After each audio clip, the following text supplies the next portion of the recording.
తమ సమస్యలను పరిష్కరించాలని కోరుతూ ఆశా వర్కర్లు విశాఖ జిల్లా కలెక్టరేట్ ముందు నిరసన తెలిపారు. ఎన్సీడీసీడీ సర్వీసుల నుంచి తమను మినహాయించి బాలింతలు, పసిపిల్లలకు జరిపే ఇమ్యూనికేషన్ కార్యక్రమాలపైనే దృష్టి సారించేలా తమకు పనులు అప్పజెప్పాలని వారు కోరారు. జాబ్ చార్ట్ ప్రకారం తగిన పని చేసుకునేలా ఆదేశాలు ఇవ్వాలని ఆశా వర్కర్ల యూనియన్ నాయకురాలు పద్మ ప్రభుత్వాన్ని డిమాండ్ చేశారు.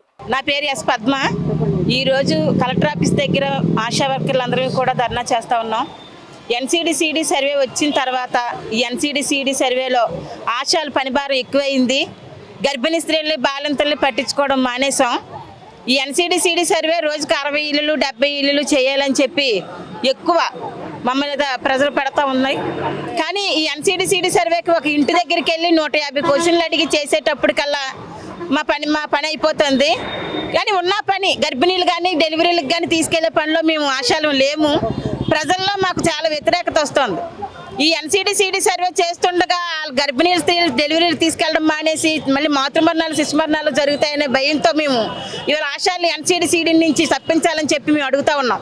అలాగే ముఖ్యమంత్రి గారు ఈ మేనిఫెస్టోలో మాకు కనీస వేతనం ఇస్తామని చెప్పడం జరిగింది.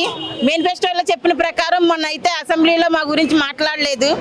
ఏయో కొన్ని వరాల జల్లు అని చెప్పి మా మీద కురిపించారో జల్లులకు సంబంధించిన జీవోలు కూడా ఇప్పటికొచ్చి రిలీజ్ చేయలేదు.